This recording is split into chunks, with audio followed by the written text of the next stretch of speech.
नमस्कार। World news and entertainment में आपका स्वागत है। मंत्री नरेंद्र मोदी ने राजस्थान के भीलवाड़ा में मलसेरी डूंगरी मंदिर में पूजा अर्चना की। पीएम नरेंद्र मोदी राज्य के लोक देवता भगवान देवनारायण की 1111वीं जयंती के लिए जिले के आसीन में पहुंचे हैं। पीएम मोदी भीलवाड़ा में जनसभा को संबोधित कर रहे हैं। भीलवाड़ा में प्रधानमंत्री मोदी ने अपने संबोधन में कहा, भगवान देवनारायण और जनता जनार्दन दोनों के दर्शन करके मैं धन्य हो गया हूँ।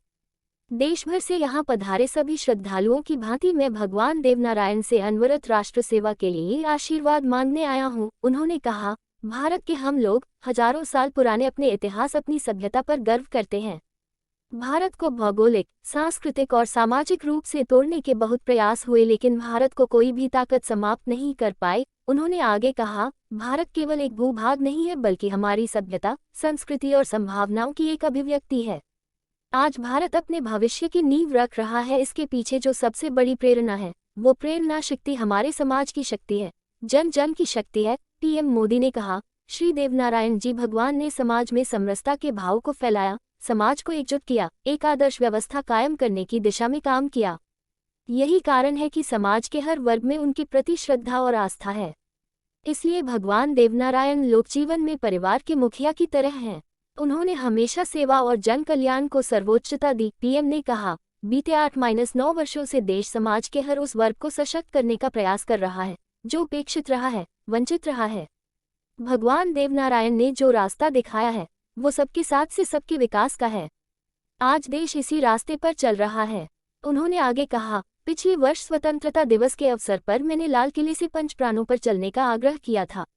उद्देश्य यही है कि हम सभी अपनी विरासत पर गर्व करें, गुलामी की मानसिकता से बाहर निकलें और देश के लिए अपने कर्तव्यों को याद रखें। पीएम मोदी ने अपने संबोधन में कहा कि किसान को आज हर संभव मदद मिल रही है।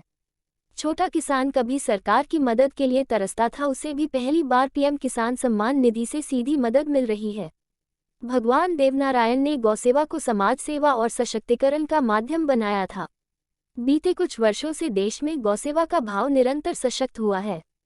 पीएम ने कहा, राजस्थान धरोहरों की धरती है, यहाँ सृजन है, उत्साह और उत्सव है, परिश्रम और परोपकार है, शौर्य यहाँ घर घर का संस्कार है। रग और राग राजस्थान के पर्याय हैं। इतना ही महत्व यहाँ के जन जन के संघर्ष और संयम का भी है। ये प्रेरणा स्थली भारत के अनेक गौरवशाली पलों की साक्षी रही है। यहाँ के महापुरुषों, जननायकों, लोकदेवताओं और समाज सुधारकों ने हमेशा ही देश को रास्ता दिखाया है। पीएम ने कहा, आज का भारत, नया भारत बीते दशकों में हुई भूलों को सुधार रहा है। भारत के विकास में जिसका भी योगदान रहा है उनको सामने लाया जा रहा है। पूरी दुनिया भारत की ओर बहुत उम्मीदों से देख रही है। आज भारत डंके की चोट पर अपनी बात कह रहा है। भारत दूसरे देशों पर अपनी निर्भरता को कम कर रहा है। ऐसी हर बात जो हम देशवासियों की एकता के खिलाफ है, उससे हमें दूर रहना है। उन्होंने कहा, हम कड़ा परिश्रम करेंगे, सब मिलकर करेंगे और सबके प्रयास से सिद्धि प्राप्त होकर ही रहेगी। मैं समाज का बहुत आभारी हूँ कि उसने मुझे एक भक्त की तरह यहाँ बुलाया। समाज की शक्ति और समाज की भक्ति ने मुझे प्रेरित किया और मैं आज यहाँ पहुँच गया। अभी के लिए इतना ही। बाकी खबरों के लिए चैनल को सब्सक्राइब करें और लाइक करें। जल्द मिलते हैं अगली खबर के साथ।